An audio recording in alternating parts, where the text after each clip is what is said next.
Hello dear students, welcome in today's video lesson।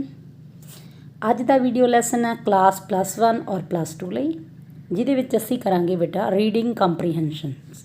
ਠੀਕ ਹੈ, ਜਿਹੜਾ ਤੁਹਾਡਾ ਪੇਪਰ ਆ ਫਾਈਨਲ ਐਗਜ਼ਾਮ ਹੋਣਾ, ਉਹਦੇ ਵਿੱਚ ਸੈਕਸ਼ਨ ਏ ਜਾਣੀ ਕਿ ਫਸਟ ਕੁਐਸਚਨ ਆ ਜਿਹੜਾ ਉਹਦੇ ਨਾਲ ਰਿਲੇਟਡ ਆਪਾਂ ਪੈਸੇਜ ਕਰਾਂਗੇ। ਇਸ ਵੀਡੀਓ ਦੇ ਵਿੱਚ 4 ਪੈਸੇਜ ਆਪਾਂ ਕਵਰ ਕਰ ਲਾਂਗੇ, ਇਸੇ ਲਈ ਮੈਨੂੰ ਪਾਰਟ 1 ਦਿੱਤਾ ਨਾਮ। ਇਸ ਤਰ੍ਹਾਂ ਦੇ ਪੈਸੇਜ ਹੋਰ ਵੀ ਐਕਸਪਲੇਨ ਕਰਕੇ ਆਨਸਰਸ ਤੁਹਾਨੂੰ ਦੱਸਾਂਗੇ। ਪਾਰਟ 2, 3 ਐਂਡ 4 ਜਿੰਨੇ ਬਣ ਸਕਣਗੇ ਬਣਾਵਾਂਗੇ, ਅਤੇ ਜਿੰਨੇ ਵੀ ਪੈਰਾਗ੍ਰਾਫ ਹੈਗੇ ਸਾਰਿਆਂ ਦੇ ਆਨਸਰਸ ਪ੍ਰੋਵਾਈਡ ਕਰਵਾਏ ਜਾਣਗੇ। ਠੀਕ ਆ, ਤੁਹਾਨੂੰ ਕਾਫੀ ਦੇਰ ਤੋਂ ਵਰਕ ਬੁੱਕਸ ਮਿਲ ਚੁੱਕੀਆਂ ਨੇ। ਆਈ ਹੋਪ ਕਿ ਤੁਸੀਂ ਸੋਲਵ ਕਰ ਲਏ ਹੋਣੇ। ਇੱਥੇ ਹੁਣ ਮੇਰੇ ਨਾਲ ਤੁਸੀਂ ਆਨਸਰਸ ਚੈੱਕ ਕਰ ਲਓ, ਅਗਰ ਕੋਈ ਮਿਸਟੇਕ ਆ ਜਾਂ ਕਿਸੇ 'ਚ ਕੋਈ ਡਿਫੀਕਲਟੀ ਹੈ ਜਿਹੜਾ ਤੁਹਾਨੂੰ ਨਹੀਂ ਫਾਈਂਡ ਹੋਇਆ, ਉਹ ਇੱਥੇ ਤੁਹਾਨੂੰ ਮਿਲ ਜਾਏਗਾ ਆਨਸਰ। ਠੀਕ ਹੈ ਬੇਟਾ, ਇਹ ਤੁਹਾਡਾ ਪੈਸੇਜ ਦਾ ਫਸਟ ਪੈਸੇਜ। ਸਟਾਰਟ ਕਰਨ ਤੋਂ ਪਹਿਲਾਂ ਕੁਝ ਜਨਰਲ ਗੱਲਾਂ ਕਿ ਸਤੰਬਰ ਟੈਸਟ ਦੇ ਵਿੱਚ ਪੈਟਰਨ ਇਹੀ ਫੋਲੋ ਹੋਊਗਾ, ਬਟ ਉੱਥੇ ਇੱਕ ਪੈਸੇਜ ਆਊਗਾ। ਠੀਕ, ਜਦੋਂ ਕਿ ਫਾਈਨਲ ਐਗਜ਼ਾਮ ਦੇ ਵਿੱਚ 2 ਆਉਣਗੇ, ਪਹਿਲਾ 10 ਨੰਬਰ ਦਾ ਅਤੇ ਦੂਜਾ 6 ਨੰਬਰ ਦਾ। ਜਿਹੜਾ 6 ਨੰਬਰ ਵਾਲਾ ਹੈਗਾ ਗਾ ਰੀਡਿੰਗ ਪੈਸੇਜ, ਉਹ ਮੋਸਟਲੀ ਗ੍ਰਾਮਰ 'ਚੋਂ ਆ ਜਾਂਦਾ। ਤੁਹਾਡੀ ਗ੍ਰਾਮਰ 'ਤੇ 10 ਪੈਸੇਜ ਨੇ। ਠੀਕ ਹੈ, ਉਸ ਤੋਂ ਇਲਾਵਾ ਫਸਟ 1 ਵਾਲਾ ਕਿਤੋਂ ਵੀ ਆ ਸਕਦਾ, ਪਰ ਤੁਹਾਡੀ ਵਰਕ ਬੁੱਕ ਦੇ ਵਿੱਚ ਕਾਫੀ ਜ਼ਿਆਦਾ ਪ੍ਰੋਵਾਈਡ ਕਰਵਾਏ ਗਏ ਨੇ ਪੈਸੇਜ। ਆਲਮੋਸਟ ਹਰ ਲੈਸਨ ਦੇ ਵਿੱਚ 2 ਨੇ, +2 ਦੀ 'ਚ ਵੀ ਨੇ। ਸੈਕਿੰਡ ਗੱਲ, ਇਹ ਕੋਈ ਜ਼ਰੂਰੀ ਨਹੀਂ ਜਿਹੜਾ +1 ਦੇ ਵਿੱਚ ਪੈਸੇਜ ਆ ਉਹ +2 ਨੂੰ ਵੀ ਆ ਸਕਦਾ, ਅਤੇ +2 ਵਾਲਾ +1 ਨੂੰ ਵੀ ਆ ਸਕਦਾ, ਕਿਉਂਕਿ ਇਹ ਕਾਮਨ ਹੁੰਦੇ ਨੇ ਬੇਟਾ। ਠੀਕ ਆ, ਸੋ ਤੁਸੀਂ +1 ਵਾਲੇ ਬੱਚੇ ਆਪਣੀ ਵਰਕ ਬੁੱਕ 'ਤੇ ਇਹਦੇ ਨਿਸ਼ਾਨੀ ਲਗਾ ਸਕਦੇ ਆ ਆਨਸਰਸ 'ਤੇ। ਅਤੇ ਵੈਸੇ ਵੀ ਧਿਆਨ ਨਾਲ ਅਗਰ ਤੁਸੀਂ ਸੁਣ ਲਓ, ਲੱਭ ਲਿਆ ਆਨਸਰ ਕਿੱਥੇ ਆ, ਤਾਂ ਫਿਰ ਤੁਹਾਨੂੰ ਲਿਖਣ ਦੀ ਜ਼ਰੂਰਤ ਨਹੀਂ ਹੈਗੀ ਬੇਟਾ। ਵੀਡੀਓ ਨੂੰ ਧਿਆਨ ਨਾਲ ਸੁਣ ਲੈਣਾ, ਉਨਾ ਹੀ ਕਾਫੀ ਹੋਊਗਾ। ਸੋ ਹੁਣ ਆਪਾਂ ਕਰਦੇ ਹਾਂ ਸਟਾਰਟ। ਠੀਕ ਹੈ, ਫਸਟ ਪੈਸੇਜ ਦੇਖ ਲਓ। ਹੁਣ ਡਾਂਸ ਇਜ਼ ਪਰਫੋਰਮਿੰਗ ਆਰਟ। ਇਹਦਾ ਹੁਣ ਮੈਂ ਸਾਰਾ ਪੈਰਾ ਪੜ੍ਹ ਕੇ ਇੱਥੇ ਐਕਸਪਲੇਨ ਨਹੀਂ ਕਰਾਂਗੀ, ਇਹਦੇ ਨਾਲ ਬਹੁਤ ਸਾਰਾ ਟਾਈਮ ਕੰਜ਼ਿਊਮ ਹੋਊਗਾ। ਆਪਾਂ ਕਰਾਂਗੇ ਕੁਐਸਚਨ ਤੋਂ ਸਟਾਰਟ। ਪਹਿਲੇ what kind of art is dance. So ਆਪਾਂ ਹੁਣੇ ਪੜ੍ਹ ਕੇ ਹਟੇ, ਪਹਿਲੀ ਲਾਈਨ ਦੇ ਵਿੱਚ ਹੀ ਕੀ ਆ, ਪਰਫੋਰਮਿੰਗ ਆਰਟ ਆ। ਸੋ ਮੈਂ ਡੀ 'ਤੇ ਟਿਕ ਲਗਾਇਆ ਹੋਇਆ ਇੱਥੇ। ਠੀਕ, ਹੁਣ ਆਪਾਂ ਦੇਖਦੇ ਹਾਂ second question. What is fundamental to dance. ਸਾਡੇ ਕੋਲ 4 ਆਪਸ਼ਨਸ ਦਿੱਤੀਆਂ ਹੋਈਆਂ ਨੇ, ਚਾਰੋਂ ਆਪਸ਼ਨ ਧਿਆਨ ਨਾਲ ਦੇਖ ਲਓ। ਫਿਰ ਆਪਾਂ ਜਾ ਕੇ ਉੱਧਰ ਦੇਖਦੇ ਹਾਂ ਪੈਰੇ ਦੇ ਵਿੱਚ ਕਿੱਥੇ ਇਹਦਾ ਆਨਸਰ ਪਿਆ ਗਾ। Rhythm and speed, rhythm and movements and gestures, speed and gestures. ਲਓ ਜੀ, ਹੁਣ ਆਪਾਂ ਪੈਰੇ 'ਤੇ ਆ ਗਏ। ਆਪਾਂ ਪਹਿਲੀ ਲਾਈਨ ਪੜ੍ਹ ਲਈ ਸੀ। ਹੁਣ ਦੇਖੋ, ਆਪਾਂ ਪਹਿਲੀ ਲਾਈਨ 'ਚੋਂ ਪਹਿਲਾ ਆਨਸਰ ਲੱਭ ਗਿਆ। ਸੈਕਿੰਡ ਲਈ ਆਪਾਂ ਰਿਦਮ ਅਤੇ ਮਿਊਜ਼ਿਕ ਦੇਖਣਾ ਕਿੱਥੇ ਪਿਆ, ਕਿਤੇ ਰਿਦਮ ਅਤੇ ਮਿਊਜ਼ਿਕ ਪਿਆ ਹੈ ਨਾ। ਉਸ ਤੋਂ ਬਾਅਦ ਉਹ ਕਹਿੰਦਾ gestures and expressions with explain the theme. ਦੇਖੋ ਚੱਲੀ ਚੱਲੋ ਕਿੱਥੇ ਤੁਹਾਨੂੰ ਰਿਦਮ ਐਂਡ ਮੂਵਮੈਂਟ ਆ ਲੱਭ ਗਿਆ। ਸੋ ਇਹ ਆ ਫੰਡਾਮੈਂਟਲ ਵੀ ਲਿਖਿਆ ਹੋਇਆ ਨਾਲ, ਵਰਡ ਫੰਡਾਮੈਂਟਲ ਦੇਖਿਆ ਤਾਂ ਰਿਦਮ ਐਂਡ ਮੂਵਮੈਂਟਸ ਆ। ਸੋ ਹੁਣ ਇੱਥੇ ਕੀ ਆ ਗਿਆ, ਰਿਦਮ ਐਂਡ ਮੂਵਮੈਂਟਸ ਦੇ ਅਸੀਂ ਟਿਕ ਲਗਾ ਦਾਂਗੇ, ਜੋ ਕਿ ਬੀ ਆਨਸਰ ਹੈ ਬੇਟਾ। ਠੀਕ, ਲਓ ਜੀ, ਬੀ ਸੈਕਿੰਡ ਵੀ ਮਿਲ ਗਿਆ ਆਨਸਰ। ਥਰਡ ਆ ਕੁਐਸਚਨ ਹੁਣ ਕੀ ਆ, what kind of cultural tradition does India have. ਹੁਣ ਜਿੱਥੇ ਤੱਕ ਅਸੀਂ ਪੜ੍ਹਿਆ ਸੀ ਉਦੋਂ ਅੱਗੇ ਪੈਰੇ 'ਤੇ ਚੱਲਾਂਗੇ। ਦੇਖੋ ਕਲਚਰਲ ਟਰਡੀਸ਼ਨ ਦੀ ਕਿੱਥੇ ਗੱਲ ਹੋਈ ਆ, ਅਗਲੀ ਲਾਈਨ 'ਚ ਪਿਆ ਇੰਡੀਆ ਹੈਜ਼ ਆ ਰਿਚ ਕਲਚਰਲ ਟਰਡੀਸ਼ਨ। ਸੋ ਕੀ ਆ ਗਿਆ ਇੱਥੇ, ਰਿਚ ਆ ਗਿਆ। ਦੇਖੋ ਉੱਥੇ ਰਿਚ ਹੈਗਾ ਆਪਸ਼ਨ ਦੇ ਵਿੱਚ, ਜਾਂ ਇਹ ਰਿਹਾ ਬੀ ਆਨਸਰ। ਕੁਐਸਚਨ ਨੰਬਰ 4 ਦੇਖੋ, what binds the people of the country together. ਸਾਡੇ ਕੋਲ ਆਪਸ਼ਨਸ ਦਿੱਤੀਆਂ ਹੋਈਆਂ ਨੇ, the constitution, the sports, the language, dance. Mostly para dance ਬਾਰੇ ਆ, ਸੋ ਹੋਪਫੁਲੀ ਇਹਦਾ ਡਾਂਸ ਹੋਊਗਾ ਆਨਸਰ। ਆਪਾਂ ਦੇਖ ਲੈਂਦੇ ਹਾਂ। ਹੁਣ ਜਿੱਦਾਂ ਤੁਹਾਨੂੰ ਪਹਿਲਾਂ ਹੀ ਕਿਹਾ ਸੀ, ਪੈਰੇ ਦੇ ਵਿੱਚ ਅਸੀਂ ਕੀ ਦੇਖਾਂਗੇ, ਕਿਹੜਾ ਵਰਡ ਦੇਖਾਂਗੇ। ਆ ਲਓ ਜੀ, ਅੱਜ ਹੁਣ ਦੇਖੋ ਪੈਰੇ ਦੇ ਵਿੱਚ ਇਹਨੂੰ ਸਾਰਾ ਪੈਰਾ ਪੜ੍ਹਨ ਦੀ ਆ ਪਿਆ ਗਾ। ਠੀਕ ਹੈ, together, dance of India, or expression. ਹਾਂਜੀ, ਆਹ ਦੇਖੋ ਉਹਨਾਂ ਨੇ ਯੂਨਿਟੀ ਦੀ ਗੱਲ ਕੀਤੀ ਆ, ਸੋ ਇੱਥੇ ਸਾਰੀ ਡਾਂਸ ਦੀ ਗੱਲ ਚੱਲ ਰਹੀ ਆ। ਸੋ ਡਾਂਸ ਹੀ ਹੈ ਬੇਟਾ ਇਹਦਾ ਆਨਸਰ। ਠੀਕ, ਸੋ ਆਪਾਂ ਪਹਿਲਾਂ ਲਾਇਆ how old is the tradition of Indian dances. ਹੁਣ ਸਾਡੇ ਕੋਲ ਆਪਸ਼ਨ ਦਿੱਤੀਆਂ ਹੋਈਆਂ ਨੇ। ਦੇਖੋ ਹੁਣ ਦੇਖਦੇ ਹਾਂ ਆਪਾਂ ਉੱਧਰ ਕਿਹੜੀ ਆਪਸ਼ਨ ਲਿਖਿਆ ਹੋਇਆ। ਉੱਥੇ ਅਗਲੀ ਵੀ ਲਾਈਨ ਦੇ ਵਿੱਚ ਜਿੱਥੇ ਮੈਂ ਹੁਣ ਟਿਕ ਕੀਤਾ ਓਵਰ 2000 ਈਅਰਸ ਲਿਖਿਆ ਹੋਇਆ। ਸੋ ਆਪਾਂ ਨੂੰ ਆਪਸ਼ਨ ਦੇ ਵਿੱਚ 2000 ਹੈਗਾ ਗਾ, ਸੋ ਅਸੀਂ ਲਾਇਆ 2000 'ਤੇ ਟਿਕ ਹੋ ਗਿਆ। ਲਓ ਜੀ, ਹੁਣ ਆਪਾਂ ਨੈਕਸਟ ਕੁਐਸਚਨ ਵੱਲ ਚੱਲਦੇ ਹਾਂ। Next question, 2 main forms of Indian dance are. ਇੱਥੇ ਸਾਨੂੰ ਆਪਸ਼ਨਸ ਦਿੱਤੀਆਂ ਨੇ, folk and classical, classical and modern, country and jazz, folk and hip hop. ਲਓ ਜੀ ਹੁਣ ਆਪਾਂ ਫਿਰ ਇਹਨੂੰ ਚੱਲਦੇ ਹਾਂ ਪੈਰੇ ਦੇ ਵਿੱਚ, ਦੇਖਦੇ ਹਾਂ ਅਸੀਂ ਕਿੱਥੇ ਤੱਕ 2000 ਵਾਲੇ ਤੱਕ ਕਰ ਲਿਆ ਸੀ ਨਾ। ਹੁਣ ਉਸ ਤੋਂ ਬਾਅਦ ਆਪਾਂ ਚੱਲਦੇ ਹਾਂ ਵੀ ਕਿਹੜੀਆਂ ਅਗਲੀਆਂ ਉਹਦੀਆਂ 2 ਆ ਪਿਆ 2 ਮੇਨ ਡਾਂਸ ਫੋਰਮਸ ਕਿਹੜੀਆਂ ਕਿਹੜੀਆਂ ਨੇ, ਫੋਕ ਐਂਡ ਕਲਾਸੀਕਲ। ਸੋ ਉੱਥੇ ਆਪਣੇ ਕੋਲ ਫੋਕ ਐਂਡ ਕਲਾਸੀਕਲ ਹੈਗਾ ਗਾ ਆਪਸ਼ਨ ਦੇ ਵਿੱਚ ਪਹਿਲਾਂ ਹੀ, ਸੋ ਉਹ ਹੋ ਗਿਆ ਟਿਕ ਬੇਟਾ। ਹੁਣ ਆ ਗਿਆ ਜੀ ਬਲੈਂਕਸ ਆ, ਕੀ ਲਿਖਿਆ ਹੋਇਆ, the principles of Indian classical dance were laid down by, ਕਿਹਨੇ ਲਿਖੇ ਸੀ ਡਾਂਸ ਦੇ ਸਿਧਾਂਤ। ਹੁਣ ਆਪਾਂ ਨੂੰ ਪਹਿਰੇ 'ਚ ਅੱਗੇ ਚੱਲਣਾ ਪੈਣਾ ਗਾ। ਲਓ ਜੀ ਦੇਖੋ ਅਗਲੀ ਲਾਈਨ 'ਚ ਕਿੱਥੇ ਕਲਾਸੀਕਲ ਡਾਂਸ ਪ੍ਰਿੰਸੀਪਲਸ ਦੀ ਗੱਲ ਹੋ ਰਹੀ ਆ ਪਿਆ ਲੇਡ ਡਾਊਨ ਬਾਈ ਭਾਰਤ ਮੁਨੀ, ਇਹ ਪਿਆ ਭਾਰਤ ਮੁਨੀ, BHART ਭਾਰਤ MUNI ਮੁਨੀ। ਸੋ 7th ਦਾ ਆਨਸਰ ਬੇਟਾ ਇਹ ਆ ਨੰਬਰ ਮੈਂ 7th ਪਾਤਾ ਇੱਥੇ, ਠੀਕ ਹੈ। ਸੋ ਅਗਲਾ ਹੁਣ ਕੁਐਸਚਨ ਕੀ ਹੋ ਗਿਆ, what did Bharat Muni write, Bharat Muni ਨੇ ਕੀ ਲਿਖਿਆ। ਹੁਣ ਉਸੇ ਲਾਈਨ 'ਚ ਆਪਾਂ ਅੱਗੇ ਚੱਲਦੇ ਹਾਂ, ਦੇਖੋ ਕੀ ਲਿਖਿਆ, ਹਿਜ਼ ਨਾਟਯ ਸ਼ਾਸਤਰਾ। ਸੋ ਇਹ ਪਿਆ ਨਾਟਯ ਸ਼ਾਸਤਰਾ ਲਿਖਿਆ ਉਹਨੇ, ਇਹ ਹੋ ਗਿਆ 8ਵੇਂ ਦਾ ਆਨਸਰ, ਠੀਕ ਹੈ। ਲਓ ਜੀ ਹੁਣ next, most of these dance styles are depicted on the walls and pillars, true or false. ਦੇਖੋ ਤਾਂ ਹੁਣ ਅੱਗੇ ਕੀ ਕਹਿ ਰਹੇ ਨੇ, most of these dance styles are depicted on walls and pillars of the famous Indian temples ਲਿਖਿਆ ਹੋਇਆ। ਸੋ ਫਿਰ ਇਹਦਾ ਮਤਲਬ ਕੀ ਹੋ ਗਿਆ, ਹੁਣ ਇਹਦਾ ਆਨਸਰ ਟਰੂ ਹੋ ਗਿਆ।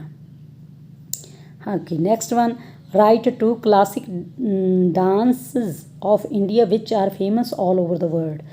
2 ਡਾਂਸ ਫੋਰਮਸ ਦੇ ਨਾਮ ਲਿਖਣੇ ਨੇ ਜਿਹੜੀਆਂ all over the world famous ਨੇ। ਦੇਖੋ ਇੱਥੇ ਹੁਣ ਅੱਗੇ ਚੱਲਦੇ ਹਾਂ ਆਪਾਂ ਪਹਿਰੇ 'ਤੇ, ਅੱਗੇ ਕਿੱਥੇ ਆ ਦੇਖੋ ਦੀਜ਼ ਆ ਫੇਮਸ ਲਿਖਿਆ ਹੋਇਆ ਆਲ ਓਵਰ ਦਾ ਵਰਲਡ, ਲਿਖੀਆਂ ਹੋਈਆਂ ਨੇ 5, ਇਹਨਾਂ 'ਚੋਂ ਜਿਹੜੀਆਂ ਮਰਜ਼ੀ 2 ਚੱਕ ਕੇ ਤੁਸੀਂ ਉੱਥੇ ਲਿਖ ਦਿਓ, ਕਥਕਲੀ ਹੈ ਨਾ, ਭਾਰਤ ਨਾਟਿਅਮ। ਸੋ ਜਿਹੜੀ ਮਰਜ਼ੀ ਇਹਨਾਂ ਨੂੰ ਤੁਸੀਂ ਉੱਥੇ 2 ਲਿਖ ਦੇਣੀਆਂ ਨੇ। ਇਹ ਹੋ ਗਿਆ ਕਿੰਨਵਾਂ 10th ਕੁਐਸਚਨ ਬੇਟਾ। ਲਓ ਜੀ ਦੇਖੋ ਈਜ਼ੀਲੀ ਸਾਰੇ ਫਾਈਂਡ ਹੋ ਗਏ। ਇਸ ਤਰੀਕੇ ਨਾਲ ਸਾਰਾ ਪੈਰਾ ਪੜ੍ਹ ਕੇ ਟਾਈਮ ਨਹੀਂ ਵੇਸਟ ਕਰਨਾ, ਤੁਸੀਂ ਸਕਿਪ ਕਰਕੇ ਜਿੱਥੋਂ ਵਰਡ ਆ ਉੱਥੋਂ ਫਾਈਂਡ ਆਊਟ ਕਰ ਲੈਣਾ। ਹੁਣ ਨੈਕਸਟ ਦੇਖੋ ਜੀ, ਨੈਕਸਟ ਪੈਸੇਜ ਕੀ ਆ, discipline is one of the powerful words in our life. ਮਤਲਬ ਕਿ ਇਹ ਪੈਰਾ ਜਿਹੜਾ ਸਾਡਾ ਡਿਸਿਪਲਿਨ ਨਾਲ ਰਿਲੇਟਡ ਹੈ। ਕੁਐਸਚਨ ਦੇਖ ਲਈਏ। ਲਓ ਜੀ ਫਸਟ ਕੁਐਸਚਨ ਕੀ ਆ, what is the most powerful word in the our life. ਹੁਣੇ ਅਸੀਂ ਪੜ੍ਹ ਕੇ ਹਟੇ ਹਾਂ ਡਿਸਿਪਲਿਨ ਆ, ਸੋ ਇਹ ਤਾਂ ਆਨਸਰ ਸਿੱਧਾ ਹੀ ਮਿਲ ਗਿਆ discipline. The piece and happiness of ਆ ਫੈਮਿਲੀ ਡਿਪੈਂਡਸ ਔਨ। ਹਾਂਜੀ ਦੇਖੋ ਹੁਣ ਇਹਦੇ 'ਚ ਫਿਰ ਆਪਾਂ ਦੇਖਣਾ ਅੱਗੇ ਕਿੱਥੇ ਆ, ਦੇਖੋ ਜੀ ਉਹ ਹੋ ਗਿਆ ਪਹਿਲਾਂ ਫੈਮਿਲੀ ਵਾਲਾ ਦੇਖਣਾ ਸੀ। ਰੁਕੋ work in order specific rule regulation ਵੀ according to certain rules principle peace and happy, ਆ ਗਿਆ ਫੈਮਿਲੀ, ਠੀਕ ਆ। Family depends on disciplined conduct, ਠੀਕ ਆ। ਲਓ ਜੀ ਹੁਣ ਅਸੀਂ ਇਹ ਲੱਭ ਲਿਆ ਅਤੇ ਫਿਰ ਕੀ ਆ ਇੱਥੇ ਆਨਸਰ ਇਹਦਾ, ਡਿਸਿਪਲਨਡ ਕੰਡਕਟ, B ਆਨਸਰ ਹੈ ਇਹਦਾ। Question number 3, from where do we learn discipline. ਅਸੀਂ ਜਿਹੜਾ ਡਿਸਿਪਲਨ ਆ ਉਹ ਕਿੱਥੋਂ ਲਰਨ ਕਰ ਸਕਦੇ ਹਾਂ, ਠੀਕ। ਉਹਦੇ ਲਈ ਹੁਣ ਅਸੀਂ ਫਿਰ ਪਹਿਰੇ ਵੱਲ ਨੂੰ ਚੱਲਦੇ ਹਾਂ। ਲਓ ਜੀ ਹੁਣ ਆਪਾਂ ਦੇਖਦੇ ਹਾਂ ਪਹਿਰਾ ਵੀ ਲਰਨ ਕਿੱਥੇ ਅਸੀਂ ਕਰ ਸਕਦੇ ਹਾਂ। ਵੀ ਲਰਨ ਆ ਪਿਆ ਥੱਲੇ, we learn discipline from our homes, our elders and educational institutions. So ਇੱਥੇ ਤੱਕ ਵੀ ਲਰਨ ਤੋਂ ਲੈ ਕੇ ਇੱਥੇ ਤੱਕ ਤੀਜੇ ਦਾ ਆਨਸਰ ਬੇਟਾ ਹੈ, ਠੀਕ ਹੈ। ਹੁਣ 4th ਕੁਐਸਚਨ ਕੀ ਆ, what is governed by strict laws. ਕਿਹੜੀ ਚੀਜ਼ ਆ ਜਿਹੜੀ ਸਖਤ ਨਿਯਮਾਂ ਦੇ ਅਧੀਨ ਹੈ ਨਾ। ਹੁਣ ਦੇਖੋ ਇਹ ਆਪਾਂ ਸਟ੍ਰਿਕਟ ਲਾਜ਼ ਲੱਭਣਾ ਕਿੱਥੇ ਲਿਖਿਆ ਹੋਇਆ, ਫਿਰ ਉੱਥੋਂ ਸਾਨੂੰ ਇਹਦਾ ਆਨਸਰ ਵੀ ਮਿਲ ਜੂਗਾ। ਆ ਪਿਆ ਹੈ ਨਾ, 1 ਮਿੰਟ ਪੈਨ ਲੈ ਲਈਏ, ਆ ਪਿਆ। ਹੁਣ ਦੇਖੋ ਪੂਰੀ ਲਾਈਨ ਕਿੱਥੋਂ ਸ਼ੁਰੂ ਹੋ ਰਹੀ ਹੈ, ਇੱਥੋਂ, the whole universe is governed by a strict laws. So ਇਹ ਹੋ ਗਿਆ ਸਾਰਾ ਯੂਨੀਵਰਸ ਹੀ, ਇਹ ਪੂਰੀ ਲਾਈਨ ਫੁੱਲ ਸਟਾਪ ਤੱਕ 4th ਦਾ ਆਨਸਰ ਹੋ ਗਈ ਬੇਟਾ। 5th, there will be disorder and dash without discipline. ਹੁਣ ਇਹ ਸਾਨੂੰ ਦੇਖੋ ਕਈ ਵਾਰ ਜਿਹੜੀ ਇੱਦਾਂ ਦੀ ਬਲੈਂਕਸ ਹੁੰਦੀਆਂ ਨੇ, ਕਈ ਵਾਰ ਤਾਂ ਸਾਰੀ ਲਾਈਨ ਉੱਦਾਂ ਹੀ ਪਈ ਹੁੰਦੀ ਹੈ ਬੇਟਾ ਪੈਰੇ ਦੇ ਵਿੱਚ, ਪਰ ਬਹੁਤ ਘੱਟ ਮੋਸਟਲੀ ਲਾਈਨ ਆ ਜਿਹੜੀ ਉਹ ਸੈਂਟੈਂਸ ਆ ਉਹ ਬਾਹਰੋਂ ਹੁੰਦਾ, ਵਰਡ ਆ ਜਿਹੜਾ ਅਸੀਂ ਪੈਰੇ ਦੇ ਵਿੱਚੋਂ ਚੂਜ਼ ਕਰਨਾ ਹੁੰਦਾ ਗਾ। ਹੁਣ ਆਪਾਂ ਇੱਥੇ ਦੇਖਦੇ ਹਾਂ ਵੀ ਇੱਥੇ ਹੈਗੀ ਇਹ, ਓਕੇ ਹੈਗੀ ਆ ਪਈ ਆ ਸਾਰੀ ਲਾਈਨ ਸੈਟੀ ਤੱਕ। ਦੇਖੋ ਡਿਸਆਰਡਰ ਲਿਖਿਆ ਹੋਇਆ, ਖਿਓਸਿਸ, ਇਹ ਅਸੀਂ ਲਿਖਣਾ ਗਾ, ਠੀਕ। ਇਹ ਹੋ ਗਿਆ ਹੁਣ 5th ਦਾ ਆਨਸਰ। ਲਓ ਜੀ, ਹੁਣ ਨੈਕਸਟ 6th ਦਾ ਮੈਚ ਦਾ ਕਾਲਮ ਆ, ਉਹ ਆਪਾਂ ਇੱਥੇ ਹੀ ਮੈਚ ਕਰ ਦਿੰਦੇ ਹਾਂ, ਹੈ ਨਾ। ਦੇਖੋ ਤਾਂ punctual means on time, consequently as a result. So ਇਹ ਮਿਲ ਗਏ ਪਰਫੈਕਟਲੀ, ਇੱਕ ਇਕੱਲਾ ਰਹਿ ਗਿਆ। ਚਲੋ ਜੀ, ਇਹ ਹੋ ਗਿਆ ਤੁਹਾਡਾ ਸੈਕਿੰਡ ਪੈਸਿਸ, ਠੀਕ ਹੈ। ਹੁਣ ਚੱਲਦੇ ਆਪਾਂ ਥਰਡ ਪੈਸਿਸ ਵੱਲ। ਥਰਡ ਪੈਸਿਸ ਕਾਹਦੇ ਬਾਰੇ ਆ? The great advantage of early rising is the good get it gives to our day's work. Hello ਜੀ, ਹੁਣ ਇਹ ਕਾਹਦੇ ਬਾਰੇ ਆ? ਅਰਲੀ ਰਾਈਜ਼ਿੰਗ ਬਾਰੇ, ਹੈ ਨਾ। ਸੋ ਫਸਟ ਕੁਐਸਚਨ ਦੇਖ ਲੈਂਦੇ ਹਾਂ ਕੀ ਹੈ। How is early rising different from other hours of the day? ਕਿਵੇਂ ਵੱਖਰੇ ਨੇ ਸਵੇਰ ਦੇ ਜਿਹੜੇ ਸਾਜਰੇ ਵਾਲੇ ਘੰਟੇ ਹੁੰਦੇ ਆ ਬਾਕੀ ਦਿਨ ਦੇ ਘੰਟਿਆਂ ਨਾਲ। ਲਓ ਜੀ, ਹੁਣ ਇਹਨੂੰ ਆਪਾਂ ਨੂੰ ਫਾਈਂਡ ਆਊਟ ਕਰਨਾ ਪੈਣਾ ਵੀ ਕਿੱਥੇ ਆ ਇਹ। ਆਪਾਂ ਸਕਿਮ ਰੀਡਿੰਗ ਕਰਾਂਗੇ। Early rising has large amount of early morning fresh and ਆ ਗਿਆ ਦੇਅਰ ਫਿਊ ਸਾਊਂਡਸ ਐਂਡ ਔਰ ਅਦਰ ਡਿਸਟਰੈਕਸ਼ਨਸ। ਉੱਥੇ ਉਹਨਾਂ ਨੇ ਦੇਅਰ ਆਰ ਫਿਊ ਸਾਊਂਡਸ ਹੈਗਾ ਨਾ ਆਪਣੇ ਕੋਲ ਆਪਸ਼ਨ, ਵੀ ਉਦੋਂ ਬਹੁਤ ਘੱਟ ਰੌਲਾ ਹੁੰਦਾ। ਸੋ ਇਹ ਬਾਕੀ ਇਹਨਾਂ 'ਚੋਂ ਕੁਛ ਨਹੀਂ ਹੈਗਾ, ਇਹ ਹੈਗਾ ਪਹਿਰੇ 'ਚ, ਇਸ ਲਈ ਇਹ ਆਨਸਰ ਆ। Who finds time to take exercise in the fresh morning air. ਇਹ ਆਪਾਂ ਨੂੰ ਨਾ ਵੀ ਪਹਿਰੇ 'ਚ ਜਾਈਏ ਤਦ ਵੀ ਆਪਾਂ ਆਨਸਰ ਲੱਭ ਸਕਦੇ ਹਾਂ ਨਾ, ਅਰਲੀ ਰਾਈਜ਼ਰ, ਕਿਉਂਕਿ ਪਹਿਰਾ ਹੀ ਅਰਲੀ ਰਾਈਜ਼ਿੰਗ ਬਾਰੇ ਆ ਨਾ। Third a work done in the early morning is generally. So ਚਲੋ ਫਿਰ ਪਹਿਰੇ ਦੇ ਆ ਜਾਓ ਜੀ। ਦੇਖੋ ਹੁਣ ਜਨਰਲੀ ਕਿੱਥੇ ਲਿਖਿਆ ਹੋਇਆ, ਇਹ ਜਿੱਥੇ ਆਪਾਂ ਛੱਡਿਆ ਉਦੋਂ ਅੱਗੇ ਚਲੋ, ਆ ਪਿਆ ਜਨਰਲੀ ਵੈਲ ਡਨ, ਹੈ ਨਾ। ਸੋ ਵੈਲ ਡਨ ਦੇਖੋ ਉੱਧਰ ਹੈਗਾ ਆਪਣੇ ਕੋਲ ਆਪਸ਼ਨ ਦੇ ਵਿੱਚ, ਹੈਗਾ ਫੋਰਥ ਆਪਸ਼ਨ ਆ ਬੇਟਾ ਇਹ ਵੈਲ ਡਨ ਦੀ, ਤੀਜੇ ਦੀ। ਸੋ ਥਰਡ ਕੁਐਸਚਨ ਹੋ ਗਿਆ। Okay, fourth question, at what time sleep is most refreshing? ਕਿਹੜੇ ਟਾਈਮ ਦੇ ਵਿੱਚ ਜਿਹੜੀ ਸਾਡੀ ਸਲੀਪ ਆ ਰਿਫਰੈਸ਼ਿੰਗ ਹੁੰਦੀ ਆ, ਉਹਦੇ ਲਈ ਆਪਾਂ ਨੂੰ ਫੇਰ ਪਹਿਰੇ 'ਤੇ ਜਾਣਾ ਪੈਣਾ। ਬਾਹਲਾ ਗਾਹ ਜਾਣਾ ਪੈ ਜਾਵੇ, ਇਸ ਲਈ ਮੈਂ ਇੱਥੇ ਆਪਾਂ ਜਨਰਲੀ ਤੱਕ ਕਰ ਲਿਆ ਸੀ ਨਾ। ਹੁਣ ਉਦੋਂ ਅੱਗੇ ਚੱਲਦੇ ਹਾਂ। Take exercise fresh morning funds energy well last until evening plenty of midnight. ਆਪਾਂ ਲੱਭਣਾ ਉੱਥੇ ਕਿੱਥੇ ਆ ਰਿਹਾ ਹੈਗਾ ਵੀ ਕਿੱਥੇ ਉਹ ਸਲੀਪ ਦੀ ਗੱਲ ਚੱਲ ਰਹੀ ਆ। ਸੋ ਆ ਗਏ ਨੀਚੇ ਜਾ ਕੇ, sleep several hour before midnight at the time when we sleep is most refreshing, ਆ ਗਿਆ। ਸੋ ਇੱਥੇ ਹੁਣ ਕੀ ਗੱਲ ਹੋ ਰਹੀ ਆ? ਦੇਖੋ ਮਿਡ ਨਾਈਟ ਵਾਲਾ ਹੈਗੀ ਉਹਦੇ 'ਚ ਆਪਸ਼ਨ,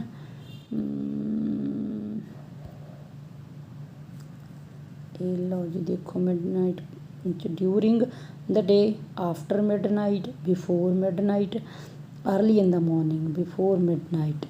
ਸੋ ਇਹ ਹੋ ਗਿਆ। What gives a good start to our day's work? ਕਿਹੜੀ ਚੀਜ਼ ਸਾਡੇ ਕੰਮ ਨੂੰ ਇੱਕ ਵਧੀਆ ਸਟਾਰਟ ਦਿੰਦੀ ਆ? Early rising. ਸੋ ਇਹਦਾ ਤਾਂ ਨੋ ਡਾਊਟ ਹੈਗਾ ਹੀ ਆ ਇਹ, ਹੈ ਨਾ। ਸੋ ਹੁਣ ਆਪਾਂ ਅਗਲਾ ਚੱਲਦੇ ਹਾਂ 6th ਕੁਐਸਚਨ ਵੱਲ। ਵਾਟ ਪ੍ਰੋਵਾਈਡਸ ਅਸ ਐਨਰਜੀ? ਕਿਹੜੀ ਚੀਜ਼ ਸਾਨੂੰ ਐਨਰਜੀ ਦਿੰਦੀ ਆ? ਹੁਣ ਇੱਥੇ ਇੱਕ ਐਨਰਜੀ ਵਾਲਾ ਲਾਈਨ ਸੀਗੀ, ਦੇਖੋ ਤੁਸੀਂ ਉਹਨੂੰ ਅਤੇ ਕਰੋ ਫਾਈਂਡ ਆਊਟ ਫਿਰ। Morning health and special day in evening,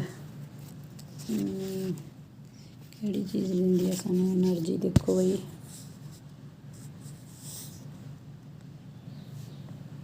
ਹਾਂਜੀ ਦੇਖਿਆ, ਉਹ ਲੱਭ ਗਿਆ ਕਿਤੇ। ਦੇਖੋ ਤੁਹਾਨੂੰ ਫੁੱਲ ਐਨਰਜੀ ਆ ਪਿਆ। ਲਾਸਟ ਈਵਨਿੰਗ ਕਿਹੜੀ ਦਿੰਦੀ ਆ? ਦਿਸ ਐਕਸਰਸਾਈਜ਼, ਮੋਰਨਿੰਗ ਟਾਈਮ ਦੇ ਵਿੱਚ ਕੀਤੀ ਹੋਈ ਐਕਸਰਸਾਈਜ਼, ਹੈ ਨਾ। ਸੋ ਦੇਖੋ ਉੱਧਰ ਹੁਣ ਆਪਸ਼ਨ 'ਚ ਜਾਓ, ਹੈਗਾ ਗਾ exercise every early in the morning. So B ਇਹਦਾ ਆਨਸਰ ਆ। ਲਓ ਜੀ, ਬੀ 'ਤੇ ਟਿਕ ਲਗਾ ਲਓ। ਹੁਣ 7th one, it was hard to work with so many. ਹੁਣ ਸੋ ਮੈਨੀ ਇਹ ਤੁਹਾਨੂੰ ਪੈਰੇ ਦੇ ਵਿੱਚੋਂ ਨਹੀਂ ਹੈਗਾ, ਕਿਤੇ ਵੀ ਤੁਹਾਨੂੰ ਇਹ ਲਾਈਨ ਨਹੀਂ ਲੱਭੂਗੀ, ਬਟ ਇੱਥੇ ਸ਼ਬਦ ਆ ਜਿਹੜਾ ਸੀ ਉਹ ਪੈਰੇ ਦੇ ਵਿੱਚੋਂ ਹੀ ਲਿਖਣਾ ਹੁੰਦਾ। ਸੋ ਇੱਥੇ ਡਿਸਟਰੈਕਸ਼ਨਸ ਦੀ ਗੱਲ ਹੋ ਰਹੀ ਆ। ਪੈਰੇ ਦੇ ਵਿੱਚ ਦੇਖੋ ਕਿੱਥੇ ਲਿਖਿਆ ਹੋਇਆ ਡਿਸਟਰੈਕਸ਼ਨਸ, ਹੈ ਨਾ, ਵੀ ਜਿਹੜਾ ਦਿਨ 'ਚ ਅਸੀਂ ਨਹੀਂ ਇੰਨਾ ਕੋਨਸਨਟਰੇਟ ਕਰ ਪਾਉਂਦੇ ਜਿੰਨਾ ਅਰਲੀ ਆਵਰਸ ਦੇ ਵਿੱਚ ਕਰਦੇ ਹਾਂ, ਹੈ ਨਾ। ਸੋ ਇੱਥੇ ਡਿਸਟਰੈਕਸ਼ਨ ਆਉਣਾ ਗਾ ਵਰਡ। ਸੋ ਇਹ ਪਿਆ ਤੀ ਥਰਡ ਲਾਈਨ ਦੇ ਵਿੱਚ, ਇਹ ਪਿਆ। ਇੱਥੋਂ ਜਾ ਕੇ ਤੁਸੀਂ ਇਹ ਲਿਖ ਸਕਦੇ ਹੋ। Okay, next one, I was dash on so many occasions to take. ਹਾਂ, ਹੁਣ ਇਹਦੇ 'ਚ ਕੀ ਆ? ਅਰਲੀ ਰਾਈਜ਼ਿੰਗ ਬਾਰੇ ਚੱਲ ਰਿਹਾ। ਇੱਥੇ ਵੀ ਰਾਈਜ਼ ਅਰਲੀ ਆਉਣਾ ਗਾ, ਰਾਈਜ਼ ਅਰਲੀ। ਦੇਖੋ ਕਿਤੇ ਹੈਗਾ ਰਾਈਜ਼ अर्ली, ਸਿੱਧਾ ਨਹੀਂ ਲਿਖਿਆ ਹੋਣਾ ਪਰ अर्ली ਰਾਈਜ਼ਿੰਗ ਬਾਰੇ ਆ, ਸੋ ਤੁਸੀਂ ਇੱਥੇ ਲਿਖ ਦੇਣਾ ਰਾਈਜ਼ ਆਰ, ਰੁਕੋ ਪੈਨ ਲਿਆ 8ਵੇਂ ਦੇ ਵਿੱਚ RISE ਰਾਈਜ਼ EARLY अर्ली ਇੱਥੇ ਭਰ ਦੇਣਾ। ਠੀਕ ਆ, ਸੂਟੇਬਲ ਟਾਈਟਲ ਦੇਣਾ ਪੈਸੇਜ ਨੂੰ, ਤੁਹਾਡੇ ਅਕੋਰਡਿੰਗ ਕਿਹੜਾ ਟਾਈਟਲ ਆਉਣਾ ਚਾਹੀਦਾ। अर्ली ਰਾਈਜ਼ਿੰਗ ਬਾਰੇ ਆ, ਸੋ ਪਹਿਲੇ ਹੀ ਜਿਹੜੀ ਲਾਈਨ ਦੇ ਵਿੱਚ ਪਿਆ ਦਾ ਐਡਵਾਂਟੇਜ ਆਫ अर्ली ਰਾਈਜ਼ਿੰਗ, ਉਹ ਚੱਕ ਕੇ ਤੁਸੀਂ ਹੈਡਿੰਗ ਲਿਖ ਦੇਣਾ ਦਾ ਐਡਵਾਂਟੇਜ ਆਫ अर्ली ਰਾਈਜ਼ਿੰਗ ਪਹਿਲੀ ਲਾਈਨ ਦੇ ਵਿੱਚ ਪਿਆ। ਠੀਕ ਹੈ, ਹੁਣ ਅੱਗੇ ਆ ਗਿਆ ਜੀ ਸਿਨੋਨਿਮ ਆਫ ਰਿਫਰੈਸ਼ਿੰਗ। ਰਿਫਰੈਸ਼ਿੰਗ ਦਾ ਸਿਨੋਨਿਮ ਲਿਖਣਾ, ਤੇ ਪੈਰੇ ਦੇ ਵਿੱਚ ਰਿਫਰੈਸ਼ਿੰਗ ਦਾ ਮਤਲਬ ਹੁੰਦਾ ਫਰੈਸ਼ ਹੋਣਾ, ਤੇ ਫਰੈਸ਼ ਆਇਆ ਜਾਂ ਇਹਦੇ ਲਈ ਵਰਡ, ਸੋ ਉਹ ਆ ਪਿਆ ਫਰੈਸ਼, ਸੋ ਉੱਥੇ ਤੁਸੀਂ ਕੀ ਲਿਖੋਗੇ, ਇਹਦਾ 8th ਦਾ ਫਰੈਸ਼ ਲਿਖੋਗੇ। ਸੋ ਹੋ ਗਿਆ ਵੀ ਤੁਹਾਡਾ ਸਟੈਂਜਾ। ਲਓ ਜੀ ਹੁਣ 4th ਵਨ, ਇਹ ਖੁਸ਼ਵੰਤ ਸਿੰਘ ਜੀ ਬਾਰੇ ਆ, ਜਿਹਦੇ ਬਾਰੇ ਤੁਹਾਡਾ ਪੋਰਟਰੇਟ ਆਫ ਲੇਡੀ ਤੁਹਾਨੂੰ ਲੈਸਨ ਵੀ ਹੈ ਨਾ, ਲੈਸਨ ਦੇ ਵਿੱਚ ਨਹੀਂ, ਆਥਰ ਦੇ ਬਾਰੇ ਆ। ਠੀਕ ਆ, ਸੋ ਇਹ ਵੀ ਜਨਰਲ ਆ ਪੈਰਾ। ਹੁਣ ਆਪਾਂ ਇਹਦੇ ਕੁਐਸਚਨ ਦੇਖਦੇ ਹਾਂ। How many novels did Khushwant Singh right, ਕਿੰਨੇ ਨਾਵਲ ਲਿਖੇ ਨੇ ਉਹਨਾਂ ਨੇ। ਦੇਖੋ ਜੇ ਤੁਸੀਂ ਪੜ੍ਹੋ ਫਸਟ 2 ਲਾਈਨਾਂ 'ਚ ਲੱਭ ਜੂ ਇਹਦਾ answer. Since he one of the major Indian novelist, English novelist, only novelist, short stories 5, second line 'ਚ ਹੀ ਪਿਆ ਆ ਪਿਆ 5, 1 ਮਿੰਟ ਪੈਨ ਨਹੀਂ ਲਿਆ, 5 ਨਾਵਲਸ। ਠੀਕ ਹੈ, ਸੋ ਮਿਲ ਗਿਆ ਸਾਨੂੰ ਫਸਟ ਦਾ ਆਨਸਰ। ਕਿੰਨੇ ਨਾਵਲ ਲਿਖੇ ਨੇ, 5। ਅੱਗੇ ਆ ਗਿਆ how did he establish himself as a writer of social realism, ਕਿੱਦਾਂ ਉਹਨੇ ਆਪਦੇ ਆਪ ਨੂੰ ਸਾਬਿਤ ਕੀਤਾ, ਸਥਾਪਿਤ ਕੀਤਾ ਹੈ ਨਾ। ਸੋ ਇਹਦੇ ਲਈ ਆਪਾਂ ਨੂੰ ਦੇਖਣਾ ਪਊਗਾ ਬੇਟਾ ਕੀ ਆਉਂਦਾ ਇਹਦੇ 'ਚੋਂ ਆਨਸਰ। ਓਕੇ, ਆਪਾਂ ਨੂੰ ਇਹ ਦੇਖੋ ਸੋਸ਼ਲ ਰੀਅਲਿਜ਼ਮ ਜਿੱਥੇ ਲਿਖਿਆ ਹੋਊ ਉਦੋਂ ਬਾਅਦ ਸ਼ੁਰੂ ਹੋਊਗਾ technology, rural, urban, custom, establish establish ਆ ਗਿਆ। Establish himself as a distinguished writer of social realism with publication of his first novel, ਮਿਲ ਗਿਆ ਨਾ ਇਹ ਲਾਈਨ। ਲਓ ਜੀ ਹੁਣ ਦੇਖੋ ਤੁਸੀਂ ਇਹ ਪਿਆ ਨਾ publication of his first novel. Okay, third question ਆ what does the term social realism means, ਇਹਦਾ ਮੀਨਿੰਗ ਕੀ ਆ ਹੈ ਨਾ ਟਰਮ ਦਾ। ਲਓ ਜੀ ਹੁਣ ਆਪਾਂ ਫਿਰ ਪੈਰੇ 'ਤੇ ਜਾਂਦੇ ਹਾਂ। ਦੇਖੋ ਸੋਸ਼ਲ ਰੀਅਲਿਜ਼ਮ ਕਿੱਥੇ ਲਿਖਿਆ ਹੋਇਆ ਗਾ, ਆ ਪਿਆ ਦਾ ਟਰਮ, ਉਦੋਂ ਅੱਗੇ ਦਾ ਟਰਮ ਸੋਸ਼ਲ ਰੀਅਲਿਜ਼ਮ ਮੀਨਸ ਆ ਗਿਆ ਇੱਥੇ ਤੱਕ, ਕਲਰਸ ਤੱਕ, ਟਰੂ ਕਲਰਸ ਤੱਕ, ਇਹ ਹੈਗਾ ਬੇਟਾ 3rd ਦਾ ਆਨਸਰ। ਠੀਕ, ਲਓ ਜੀ ਸੌਰੀ ਇੱਧਰ ਨੂੰ ਵੀ ਠੀਕੇ ਵੱਜ ਗਏ, ਹੁਣ ਮੈਨੂੰ ਰੇਜ਼ਰ ਲੈਣੀ ਪਊ, ਇਹਨੂੰ ਰੇਜ਼ ਕਰਨਾ ਪਊ। ਓਕੇ, ਲਓ ਜੀ ਹੁਣ ਆਪਾਂ ਨੈਕਸਟ ਕੁਐਸਚਨ 'ਤੇ ਚੱਲਦੇ ਹਾਂ। Question number 4, why did social realistic novel in Indian fiction in English emerge, ਹਾਂਜੀ ਕਿਉਂ ਉੱਭਰੇ। ਇੰਗਲਿਸ਼ ਜਿਹੜੀ ਰਾਈਟਿੰਗ ਸੀਗੀ, ਫਿਕਸ਼ਨ ਰਾਈਟਿੰਗ ਸੀ, ਉਹਦੇ ਵਿੱਚ ਸੋਸ਼ਲ ਰੀਅਲਿਸਟਿਕ ਨਾਵਲਾਂ ਦਾ ਉਦੈ ਕਿਵੇਂ ਹੋਇਆ, ਜਿਵੇਂ ਆਪਾਂ ਇਹ ਕਹਿ ਸਕਦੇ ਹਾਂ। 4th ਕੁਐਸਚਨ ਆ, ਉੱਥੇ ਜਿੱਥੇ ਆਪਾਂ ਛੱਡਿਆ ਸੀ ਇਹ ਵੀ ਉੱਥੇ ਕੀ ਹੋਊਗਾ। ਦੇਖੋ ਹੁਣ ਆ ਗਿਆ ਸ਼ਬਦ ਦੇਖ ਲਈਦਾ ਕੁਐਸਚਨ 'ਚ, ਜਿਹੜਾ ਕਲਰ ਤੱਕ ਆਪਾਂ ਛੱਡਿਆ ਸੀ ਉਦੋਂ ਅਗਲੀ ਲਾਈਨ ਪੂਰੀ ਸੈਂਟੈਂਸ ਅਗਲਾ ਮੂਮੈਂਟ ਤੱਕ ਅਗਲੇ ਦਾ 4th ਦਾ ਆਨਸਰ ਹੈ ਬੇਟਾ। ਨੈਸ਼ਨਲਿਸਟਿਕ ਮੂਵਮੈਂਟ ਦੇ ਕਾਰਨ ਇੱਦਾਂ ਦਾ ਰੁਝਾਨ ਉੱਭਰਿਆ ਇੰਗਲਿਸ਼ ਫਿਕਸ਼ਨ ਦੇ ਵਿੱਚ। ਠੀਕ, ਲਓ ਜੀ ਹੁਣ 6th question 5th one, Khushwant Singh is one of the famous of India, ਇਹ ਪਹਿਲੀ ਲਾਈਨ 'ਚ ਹੀ ਪਿਆ, one of the major Indian English novelist. ਹੁਣ ਤੁਸੀਂ ਇੱਥੇ ਕੀ ਲਿਖੋਗੇ, Khushwant one of the famous novelist of India, novelist of India ਕਹਿ ਸਕਦੇ ਹੋ ਤੁਸੀਂ। ਓਕੇ, ਜਾਂ ਮੇਜਰ ਇੰਡੀਅਨ ਇੰਗਲਿਸ਼ ਨੋਬਲਿਸਟ ਵੀ ਕਹਿ ਸਕਦੇ ਹੋ। ਇਹ ਫਸਟ ਲਾਈਨ ਦੇ ਵਿੱਚੋਂ ਚੱਕ ਕੇ ਤੁਸੀਂ ਆਨਸਰ ਲਿਖੋਗੇ ਬੇਟਾ। ਓਕੇ, ਅੱਗੇ ਹੈਗਾ ਮੈਚ ਦਾ ਕਾਲਮ, ਉਹ ਆਪਾਂ ਇੱਥੇ ਮੈਚ, ਵਿਜ਼ਨ ਮੀਨਸ ਹੁੰਦਾ ਗਾ ਦੇਖੋ। ਠੀਕ ਹੈ, ਦ੍ਰਿਸ਼ਟੀ ਜਾਂ ਕਿਸੇ ਚੀਜ਼ ਬਾਰੇ ਸੋਚਣਾ ਹੈ ਨਾ, ਅਨੁਮਾਨ ਲਾਉਣਾ, ਕੋਈ ਆਊਟਕਮ ਹੁੰਦਾ ਰਿਜ਼ਲਟ। ਸੋ ਇਹਨੂੰ ਇਹਦੇ ਨਾਲ ਮਿਲਾਵਾਂਗੇ, ਵਿਜ਼ਨ ਕੀ ਹੋ ਗਿਆ, ਸਿਆਣਪ ਵੀ ਹੋ ਸਕਦੀ ਹੈ ਪਰ ਭਾਈ ਵਿਜ਼ਨ ਹੈ ਨਾ। ਸੋ ਬੇਟ ਇਟ, ਸੋ ਇਹ ਹੋ ਗਿਆ ਤੁਹਾਡਾ ਮਿਲਾਨ। ਵਿਜ਼ਨ ਮੀਨਸ ਹੀ ਹੁੰਦਾ ਦੇਖਣ ਦੀ ਸ਼ਮਤਾ, ਅਤੇ ਪਰਸੈਪਸ਼ਨ ਮੀਨਸ ਵੀ, ਠੀਕ ਹੈ, ਨੌਲੇਜ ਮੀਨਸ ਗਿਆਨ ਹੁੰਦਾ। ਸੋ ਇਹ ਤੁਹਾਡਾ ਹੋ ਗਏ ਚਾਰੋਂ ਪੈਸੇਜ ਬੇਟਾ ਡਨ। ਆਈ ਹੋਪ ਕਿ ਤੁਹਾਡੇ ਬਹੁਤੇ ਆਨਸਰ ਸਹੀ ਹੋਣਗੇ। ਠੀਕ ਹੈ, ਅਤੇ ਚੈਨਲ ਦੇ ਨਾਲ ਬਣੇ ਰਹਿਣਾ। Thanks for watching. ਆਪਾਂ ਅਗਲੇ ਪਾਰਟ 'ਚ ਹੋਰ 4 ਪੈਰਾਗ੍ਰਾਫਸ ਕਰਾਂਗੇ, ਅਨਸੀਨ ਪੈਸੇਜ ਕਰਾਂਗੇ। ਤੇ ਇਸ ਤਰੀਕੇ ਨਾਲ ਸਾਰੇ ਕਵਰ ਕਰਵਾਏ ਜਾਣਗੇ। ਬਾਏ ਬਾਏ, ਮਿਲਦੇ ਹਾਂ ਹੁਣ ਆਪਾਂ ਨੈਕਸਟ ਵੀਡੀਓ ਦੇ ਵਿੱਚ, ਠੀਕ ਹੈ। ਤਦ ਤੱਕ ਇਹਨਾਂ ਨੂੰ ਧਿਆਨ ਨਾਲ ਸੁਣ ਲੈਣਾ, ਲਿਖਣ ਦੀ ਲੋੜ ਨਹੀਂ ਹੈਗੀ। ਸੋ ਇੱਕ ਵਾਰ ਅਗਰ ਤੁਸੀਂ ਧਿਆਨ ਨਾਲ ਸੁਣ ਲਿਆ ਤੁਹਾਨੂੰ ਆਨਸਰਸ ਈਜ਼ੀਲੀ ਫਾਈਂਡ ਆਊਟ ਹੋ ਜਾਣਗੇ।